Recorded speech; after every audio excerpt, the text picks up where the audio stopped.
Hello guys! Magandang araw po sa inyo. Dito kami ngayon. Vlog namin for today is about paano mag-deliverance gamit yung book ni Father Sikia, yung Catholic handbook. So, ayan po. Medyo na po, fading na po yung book kasi matagal na namin ginagamit. So, sa video na to, ituturo namin sa inyo kung paano gagamitin yung book. Tcharan! Ang mga sacramentals na kailangan, ito, katulad ng oil, and paano tayo mag-deliverance at ano po yung mga pages na kailangan nating basahin during the deliverance. So, ako ngayon, nakaupo dito, ako po yung, yung patient o yung subject na i-deliverance. But sa video na ito, ipapakita lang namin sa inyo kung ano po yung kailangan gawin, ano yung mga sacramentals na kailangan nating gamitin at para saan natin gagamitin. At sa harapan ko naman, yung husband ko, siya po yung magde-deliverance sa akin. So, ayun po. So, simulan na po natin ng video. So, yung mga kailangan natin i-prepare is yung Holy Exercise Oil, right? So, yan. At Holy Exercise na holy water, no? Yan. Tapos, Holy Exercise na salt. Yan. So, saan ba yan natin nakukuha? Nakukuha natin yan doon sa book, no? Doon sa mga pare. Nagbe-bless yung mga pare dito. Yan. Sa likod. Page 233, no? Dito. Yan. Ipapabasa niyo yan sa mga pare. Tapos, magdala lang kayo ng asin at yung rock salt. No? Yung malalaki. Dapat rock salt. Hindi rock salt pwedeng talaga. iodized salt, yung Himalayan salt. Hindi po yan pwede. So, pakita natin kung ano yung rock salt na ginagamit natin. Yung mga malalaki po yung ano niya, yung mga butilyo. Ganun kalaki. Hindi yung may mga kulay na salt, no? Yung mga color pink. Huwag yun. So, yan. Crucifix. Ano yun? Bakit crucifix yung ginagamit? Explain mo. So, ito yung crucifix na ginagamit namin. May Benedictine medal sa dito, sa likod ni Jesus Christ. So, ayan. Tapos yung cross na ginagamit namin, dapat may Henry yan. So, sa ano po kasi, indicated na si Jesus Christ po ito ano tawag doon? Crucify sa cross. So, yan. Then, let's make sure our Benedictine medals are also visible sa mga prayers ng Saint Benedict. Ayan po. Hindi po ako. Ba't ako po yung... Okay, So, basta ito po yun. Tapos, mga... Saint Charbel na na relic. So, gumagamit din kami ng relics during the deliverance. Pag wala kayong relic, is okay naman, di ba? Yung mga relic. Okay naman po yun. As mga saints. As long as... Yan, magagamit yan yung mga relic dito, no? Okay. Yung mga relic na rin saints. Kasi intercession yung ginagawa natin dito. Okay? Tapos, kung wala kayong mga relic, pwede yung sa rosary, no? Yan. So, paano ba ito ginagamit is, pinapahawak nyo lang sa tao na i-deliverance nyo. Or kung magsi-self-deliverance kayo, hawakan nyo lang or isusuot nyo. Pwede, no? Yan. Tapos, kung pwede din, bell. Yan, bell. Kung wala naman kayong bell, pwede wala din namang bell. So, kung meron naman, magpa-bless na lang din kayo ng bell. And so, also, yung candles po, naka-bless din. Pa-bless na din kayo ng candle. Mas maganda kasi pag nagde-deliverance kayo, malapit kayo sa altar, tapos nilalight nyo yung candles. No? Okay, simula tayo. So, may guidelines tayo dito, no? Kung paano mag-deliverance. So, dito is, pinalabas to sa punto por punto staff, no? Ni Father Darwin sa St. Michael, no? Na parish. Tapos, yung una natin gagawin is make the sign of the cross. Yan. In the name of the Father, the Son, the Holy Spirit. Amen. Yan. Tapos, punta kayo sa page 51 dito. Page 51. Yan. Tapos, number 4. Sa page 51, number 4, isisil nyo yung lugar, no? So, dito is, I forbid in the name of Jesus Christ any demonic interaction and communication and seal this place with the blood of Jesus. So, gagamit kayo ng holy water. 3 beses to na sasabihin. I-pray nyo 3 beses. Yan. Paano ba yeah. So, sa place lang, yung sa lugar na kung saan kayo magde-deliverance, lalagay kayo ng holy water. Isi-seal nyo yung place. Kasali din po yung deliverance minister, yung nagdi-deliverance sa inyo, dapat naka-surround sa surround sa inyo. Tapos, asin din. Yan. Maglagay din kayo ng asin sa mga paligid nyo, no? So, 3 beses yung ipapray yun, yung I forbid the name of Jesus, yan. Tapos, nandito naman is, punta naman tayo sa page 76. So, bago kayo pumunta sa page 76, kung may mga renouncement kayo, i-renounce, like yung mga occult practices, yung mga superstitious beliefs, i-renounce nyo muna, no? Sa page 69. Yan. Sa page 69, dito, in the name of Jesus, I renounce my occult practices, superstitious beliefs, mga negative emotions, lahat-lahat, no? So, I repent and ask to be forgiven and I will choose you, Jesus, as my Lord and Savior. Yan. 3 beses din yan, no? Dito, no? Sa page 69. Yan. Page 3 times 69. niyo po yan sasabihin. Tapos, nakaharap kayo sa altar or any blessed sacrament kapag nagre-renounce po. So, kung tapos naman doon is punta kayo sa page 76 dito, no? Sa guidelines natin. So, dito sa page 76 is breaking naman, no? Sa seal and consecration. So, bakit nagbe-break tayo, no? Kasi araw-araw may nasasalamuha tayo. Yun na baka may nag-curse sa inyo or may naggawa ng mga masasamang loob sa pamamagitan ng mga spells or curses. So, i-break natin, no? So, yung yan mga seals prayer. and consecrations kasi, sa pagkakaintindi ko dito, yun po yung mga padugo ata. Yung kapag nagbe-birthday tayo, minsan, yung iba, nag-ano kayo, kino-concentrate kayo, inaanuhan kayo ng dugo sa noo, ganyan. Yung parang superstitious. Yung mga superstitious yan. So, dito, yung pray nyo, so, hold lang kayo ng crucifix. Kahit anong size na crucifix, kahit maliit or malaki, so, pwedeng-pwede, no? So, ilalagay nyo lang sa noo, no? Dito sa in-deliverance nyo. So, bawal na gaganon kayo, no? Sa tao. Kasi hindi naman kayo mga pare. Pare lang yung pwede, no? So, mga laiko tayo, mag-i-intercede tayo through crucifix, no? With Jesus Christ. Yan. So, dito, babasahin nyo lang, in the name of Jesus, I break the seal around yung pangalan ng pasyente or yung taong dinideliverance nyo. So, reminder lang, bawal yung sa mga kapitbahay, no?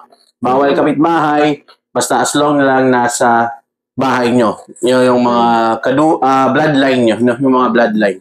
And then, yung name. Family. Yung name, hindi pwede unique name. Oo. Kailangan talaga yung name talaga ng within the family nyo. Hindi pwede yung alias, hindi yun. Yung totoong pangalan talaga. So, in the name of Jesus, then I break the seal around this person and the consecration upon this person. 3 beses yan dito sa page 76. Yan. May mga yung mga paano gagawin, no? Yung mga guides. Nakasulat naman siya. Ata yun? Dito. Repeat 3 times. Yan. Hanggang sa page 79, no? Yan, 3 beses yan yun. May 3 breaking kasi yan. Yung una is yung seals and consecration. Then, ulit-ulitin mo yung prayer 3 beses. Then, pagkatapos ng seals and consecration, lapat na naman ulit sa cross for the breaking of curses and spells. Sa page 78. Ganun pa rin po yung prayer 3 times. And then, yung curses and spells, yun po yung sinasabi niya kanina na yung mga nakakasalamuhan natin araw-araw, yung may mga ibang tao kasi na parang iba na yung sinasabi tungkol sa atin, especially yung mga tao na naghahangad na gusto tayong magda-down, ganyan. So, mga spells, curses, yung mga bad curses against you, ganyan. Yan yung binibreak natin, no? And then last sa breaking is yung unholy ties. Unholy ties, links and bandages. Oh. So, yung mga kasalanan ng mga ninuno nyo. So, napapasa yan. So, kailangan i-break din yan.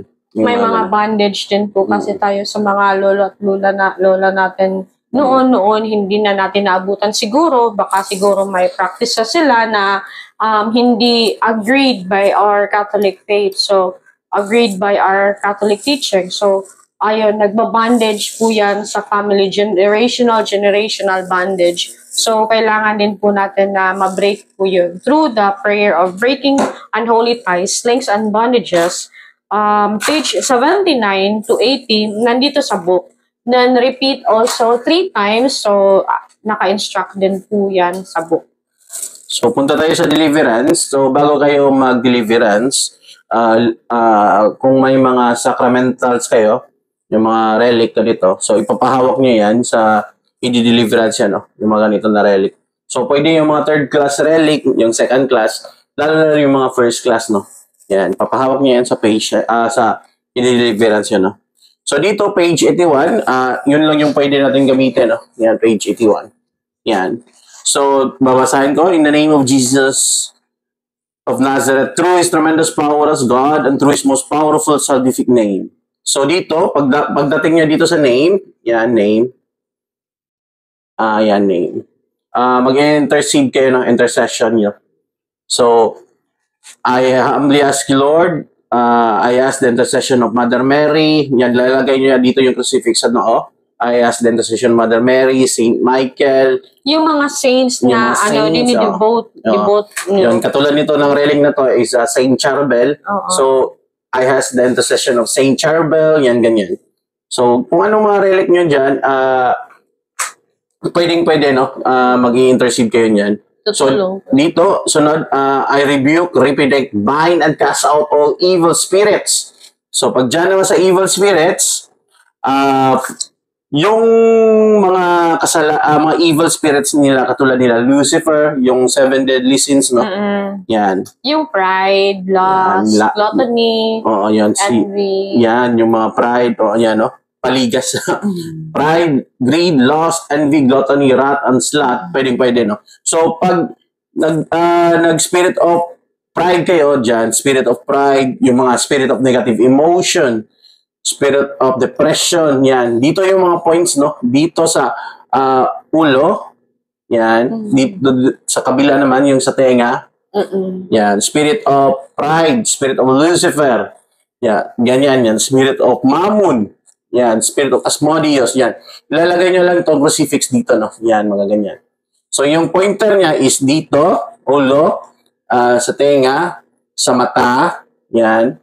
Pwede rin sa kabilang mata, yan. Tapos dito, sa baba, no? Yan. Diyan yung mga nagtatago yung mga demonyo, no? At dito naman sa, yan, chest. Yung chest, no? Yan. Tapos dito sa likod, yung mga may heavy burdens, yan. Sa kabila din. Yan, sa likod. Tapos dito naman, yan, dito. At tapos dito sa kamay, yan. Kadalasan dito mga bandage, no? Yan, dito sa kamay. Mas mabuti siguro kapag before kayo ng prayer for deliverance, tanungin niyo muna po yung yung pasyente or yung i-deliverance niyo kung ano po ba yung feeling niya, may mga negative emotions ba siya, may mga anger ba siya, anger issues, ganyan. So yun po, kapag may mga negative emotions, mga ganyan, kasi kapag nagdi-deliverance kayo, isa po yan sa i-deliverance nyo, yung i-insert nyo sa mga spirits. Spirit of negative emotion, spirit of suicidal attempt, spirit of depression. Yung depression is napaka-common po yan nowadays, especially sa mga youth natin, sa mga teenagers natin. So, ayun. I-deliverance nyo din po yan. Pressure, anxiety, ganyan. So, kailangan po ma-interview nyo muna yung taong i-deliverance ninyo. Para kapag nag-deliverance na kayo, alam nyo po yung mga spirits na i-deliverance nyo. So, ayun. Tapos, I command all of you in the name of Jesus to depart right now. from sa pangalan ng tao, andyan, immediately and directly to the foot of the cross of Jesus and never return. Dito naman sa prayer, pwede kayo mag-insert ng kung anong mga prayer na gusto niyo, no? Yung mga prayer na, lalo na yung mga Latin prayers, like katulad ng Saint Benedict's Prayer, Salve Regina, yung gano'n. Salve Regina. Saint Michael. Saint Michael Prayer. Pwede din po naman yung Our Father, Hail Mary, ganyan. Yung mga prayers na araw-araw niyo pinipray. Pwede yan. So, ganito guys, no? Bali, 3 beses ito bago kayo close, no? So, dito, pag tapos ng prayer, babalik nyo naman sa In the Name of Jesus of Nazareth. Tapos, pagbago pala na i-deliverance guys, papainom nyo muna ng holy water, tapos oil, at saka asin. Before the deliverance. Bakit natin pinapainom nga? Para malaman po natin kung may reaction siya sa mga sacramentals. Kasi pag pinipray na po na yung deliverance prayer, possible is may reaction siya sa mga sacramentals. Like for example, yung salt, hindi na maalat yung panlasa niya sa salt, naging mapait na or mas matamis na. Yung yung oil is mainit, yung water mainit na pagkatapos ng deliverance. So parang diagnostic po 'yon. So bakit pwede ba natin na isali yung mga mga lagnat, yung mga sakit sa ngipin, yung mga ganun. Pwede, no? Pwede. Lalo na kapag may iniindang mga sakit. Especially yung mga sakit na bigla-bigla na lang, bigla lang kayo nagkasakit ng tiyan, tapos okay naman kayo kanina, ganyan. So, i-deliverance nyo yan. Lalo na yung mga sakit na walang finding sa doktor. Yung mga preternatural sickness. Opo. Like, yung mga hindi nakatulog, ganyan. Anxiety. Cancer. Yung mga anxiety, no? Anxiety and depression. So, yeah. Yung insomnia, yung mga ganyan. Walang medicine, no? So, like, mga cancer din, yung mga ganon. So, gamit na lang deliverance, no? Yes. So, baka kasi matatakot kayo sa deliverance kasi baka akala niyo lahat ng i-deliverance ay magiging possessed. Diba? Yung magwa-wild, ganyan. Hindi po. Yung kasi kadalasang reaction sa deliverance is magiging sleepy lang kayo, inaanto kayo, mag-yawning. Ano ba yung yawning sa Tagalog? Hika ba tayo? Mag-burp kayo. Tapos biglang sumasakit yung dito niyo, yung shoulders niyo, yung parang may kumakapit sa inyo dito. So, tapos, yung crucifix, pag nilalagay nyo dito or something sa ibang bahagi ng katawan niya, nag-iinit. Kapag nag-iinit, lalagyan nyo ng oil. Opo. Yan, oil or salt or your water, yung mga sacramentals natin. And tsaka, during the deliverance din, so kapag 1 round na kayo ng prayers, tapos sasabihin ng deliverance minister, kumusta ka naman, ganyan. Tapos sasabihin ko sa kanya, masakit ko dito.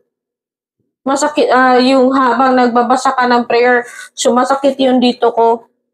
So, ano ang gagawin natin kapag sumasakit yung dito? Pwedeng ilagay mo yung crucifix dito. Tsaka, lagyan niyo din po ng oil yung saang parte ng katawan niya yung sumasakit. So, ayun, deliverance na naman kayo ulit. Ganyan. Yan, hanggang yung yung dinideliverance nyo is gagaan yung pakiramdam niya. Yan yung marirelief siya. At saka pala, kapag nagdi-deliverance kayo, minsan kasi gusto nyo sumuka. Pero pinipigilan nyo kasi ayaw nyo sumuka tulad ko noon. So, dapat isusuka nyo po yan kasi isa din po yan sa ways na lalabas yung mga spirits natin, mga bad spirits natin. Kasi hindi naman pwede na usok yung lalabas sa katawan natin, yung parang malapilikula, di ba? So, ayun, kapag gusto niyong sumuka, mas better na mag-prepare din kayo ng something na susukaan niyo yung basurahan or something plastic like that. Suka lang kayo ng suka kasi hindi naman kahit kakakain nyo lang, hindi talaga kayo makakasuka ng mga kanin. Yung suka nyo lang is all saliva lang. Napaka-sticky nun, whitish, ganyan. So, isusuka nyo lang yan, then after ng pagsuka nyo, gagaan yung feelings ninyo. So, huwag kayong matakot na mag-react, no? Kasi pag nag-react kayo, it means lang nun na lumabas na yung mga masasamang demonyo, no? Yung mga evil spirits sa katawan. Kasi wala namang taong walang evil spirits, no? Kasi lahat naman tayo is may kasalanan. So, possible na lahat tayo is may reaction talaga. So, huwag yung pigilan yung mga sarili, no, na baka matakot kayo, baka na-possess kayo or something ganyan. Kasi meaning lang yun is na nalilinis niyo yung katawan niyo spiritually, no? Yan yung kagandahan dito sa deliverance. No? So, dito, pagtapos nyo na mag-deliverance, yan. So, i-close yung most Holy Spirits, fill all the empty spaces, yan. Babasahin nyo lang to. So, 3 times to yung nasa taas, no? Tapos nun, dito sa guidelines, babasahin natin, is, pag yung deliverance nyo is may mga may sakit sa kanila or malubhang sakit. So, i-pray nyo yung page 66, no? Prayer for inner healing. Yes. Yung inner healing is more on may trauma sila, may kaalitan sila, may anger issues, yung may mga dinaramdam. So, ang magbabasa nito is yung yung i-deliverance, hindi yung nagdi-deliverance, no? So, page 66, babasahin niya lang lahat. Tapos hanggang sa 67 ata yan? Yes, 66 to 67. Minsan, yung reaction ng isang pasyente, dito sa prayer na to, iiyak na lang sila bigla. Katulad ko noon. Mga emotion yan, no? Mga emotion yan. Kasi yung mga kadalasan na binag-pray ito, yung mga may trauma, yung mga minumulos siya, ganyan. Mga traumatic, no? So, doon naman sa pagkatapos doon is kung yung dinideliverance nyo is physical naman, yung mga preternatural sickness, yan, pwede kayo, punta kayo sa prayer na physical healing, no? Yes. Yan, sa physical healing. Yan, anong page yun? Ito, page 98, no? So, yan. Yung magbabasa naman ito is yan, page 95 pala hanggang 98. So, dito, ang magbabasa naman is yung nagdi-deliverance. Hindi yung i-deliverance yan. So, dito is, Dear Lord, yan, mababasa nyo yan. Hanggang sa page 97. Tapos, dito sa 98, yun, siya naman yung magbabasa, no? Sa page 98. Physical healing. Yan. Kasi yung page 95, healing of body, mind, and spirit. So, si deliverance minister, yung mag-pray para sa inyo. And then, for physical healing para sa atin yung mga victim sa dinideliverance. So, tayo po yung magbabasa nito. So, may tanong, paano kapag yung dinideliverance natin is yung lola natin hindi na nakakabasa, hindi marunong magbasa, or hindi hindi clear yung vision niya para mag-read sa book? Pwede ba yung deliverance minister yung magbabasa para sa kanya? Pwede naman. Kaso, pinaparipit sa kanya, no? So, bali, binabasa ng nagdi-deliverance minister, tapos, yung uulitin ko. Uulitin yung sinasabi, no? Pinaparipit. Like, repeat after me. Babasahin ko, tapos, kung ano yung binabasa ko, susundin mo. Ganyan. Yan. So, yun, mga extra yun, no? Kung pagtapos nag-deliverance, tapos, extra yun ng mga prayer para makatulong din sa i-deliverance niya, no? Tapos, pag itinanong nyo rin yung katulad ng sa kanya, itatanong natin kung open ba yung third eye, no? So, paano ba malaman kung open yung third eye? Kapag open yung third eye mo, may nakakita ka, hindi necessary na nakikita mo talaga yung physical, yung exactly yung parang may shadow sa peripheral view mo, yung may naririnig ka ng mga boses na wala pala lang dyan, may mga sumisit-sit, ganyan. Ganyan. Tapos may tumatawag sa pangalan mo, pero yung papa mo wala dyan, yung tao wala dyan, ganyan. Mga doppelganger, Tapos, bigla rin tumatayo yung mga balahibo mo, yung parang feel mo mayroong something nandyan. So, ayun. I-close po natin yung mga psychic abilities natin. So, sino bang nagbabasa nito? So, yung magbabasa dito, sa page 204, ito yung Consecration to the Blessed Virgin Mary for the closing of the occult third eye. Nasa page 204, yung magbabasa naman ito is yung patient, yung tao mismo na i-close yung third eye. Okay? So pagdating dito?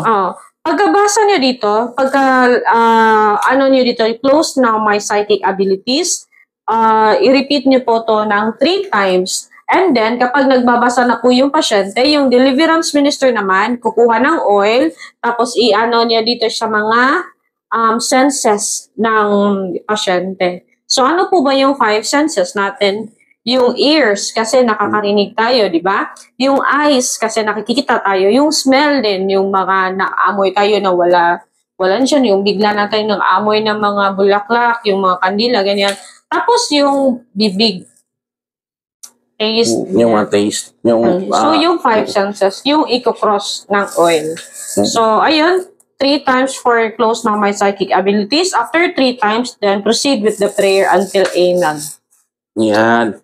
So, dito sa guide natin is, pagkatapos na yan, is itatanong natin yung dinideliverance kung nakapagsalita ba siya ng I love you Mama Mary at I love you Jesus. Oo. So, sasabihin nyo dito sa pasyente, sabihin mo na I love you Jesus and I love you Mama Mary. I love you Jesus, I love you Mama Mary. Yes. So, bakit ba? Pwede po ba I love you Jesus na lang? O pwede ba walang Mama Mary na lang? Bakit nandun sa Mama Mary? Kailangan talaga yung nandun sa Mama Mary kasi yung mga demonyo, yung mga evil spirits, galit na galit kay Mother Mary yan. No? So, hindi nila talaga masasabi yung I love you Mama Mary. No? So, wag sana naman pumunta kayo sa ganon. No? Kasi kadalasan na ganon, yung mga posisyon, yung mga napapasukan talaga ng evil spirits yung katawan. No? So, kadalasan sa kanila, hindi talaga nakakapag I love you Mama Mary. Kapag hindi nakapag I love you Mama Mary, uulit naman kayo doon. Sa deliverance prayer. Balik na naman kayo. I-deliverance mo na ulit. Tapos yung... Hanggang mag-I love you Mama Mary. Hanggang mag-I love you Mama Mary siya. No? So, pwede ba kayo mag-deliverance ng mga possess? Pwede, no? Lalo na kapag kapamilya nyo. Kasi, hindi naman talaga accessible lahat, may pare talaga agad, no? Kasi pupunta pa kayo doon sa pare. Tapos, yung naging possess is nagwa-wild na. So, try nyo muna yung mga sacramentals at deliverance. Kapag hindi naman yung kapamilya, wag na lang. Dapat po talaga, yung ginagamitan mo sa book na to, or yung dinideliverance mo is within your bloodline.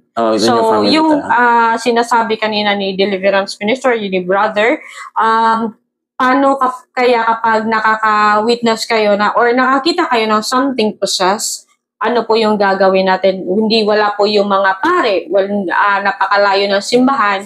So, ayun po, napaka-importante ng sacramentals. Kapag hindi naman tayo makakapag-deliverance, di ba? So, ang gagawin natin is prayer sa rosary. Rosary talaga. Prayer for the Holy Rosary. Intercede tayo kay Mama Mary. Tapos, yung victim naman, yung possessed, gagamitan natin ng mga sacramentals na water, papainumin natin ng water, ng oil, papainumin natin ng oil, yung salt din, yung mga body niya, lagyan natin ng salt kasi manghihina sila, no? Manghihina sila. Oo. Sa sacramental sila manghihina, tapos galit na galit sila sa rosary. Hindi po tayo pwede mag-deliverance sa mga taong hindi natin kakilala, hindi natin ka-bloodline. Especially gamit ang book na to. So, within the family lang talaga. So, dito sa guideline natin, before tayo mag-close, papadrink natin ng holy water at yung oil before closing. Tapos, page 100, cleansing prayer, no? Pinaka-importante sa lahat. Malimutan nyo na lang lahat. Wag lang yung cleansing prayer, no? Bakit kailangan tayo yung cleansing prayer?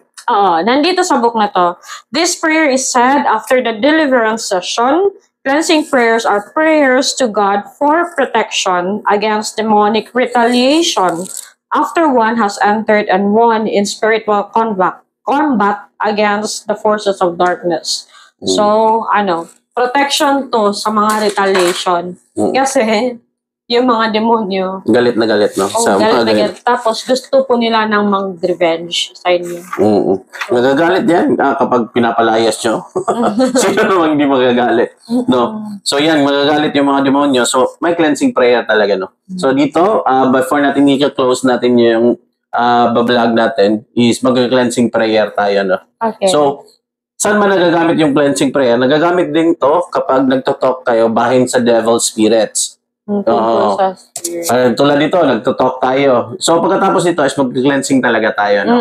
Kasi may mga nalalaman tayo tungkol sa kanila. Ayaw nila kasi yung na known sila. Ayaw nila yung knowledge.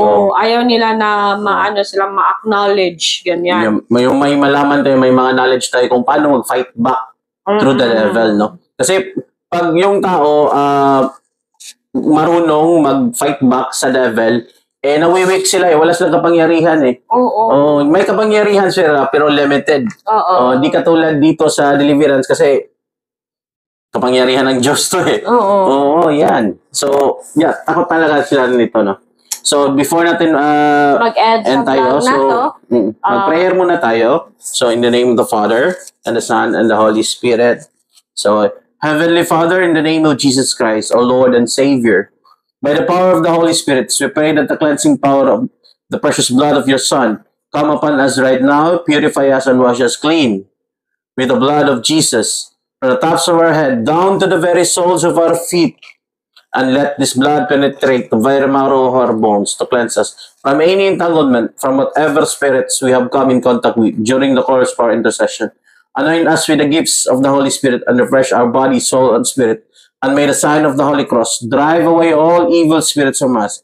In the name of the Father, and the Son, and the Holy Spirit. Amen. So, thank you so much for watching. Kapag may katanungan po kayo, pwede po kayo mag-comment sa comment section para magawa namin ng vlog tungkol dito para naman may share namin sa inyo yung mga nalalaman din namin. So, thank you so much. Wag niyo po kalimutan na mag-cares, confession, adoration, rosary, receive the Eucharist, and also use the sacraments and sacramentals. So, yun lang po. Thank you so much for watching. And hanggang dito na lang ulit. See you sa next vlog. Bye!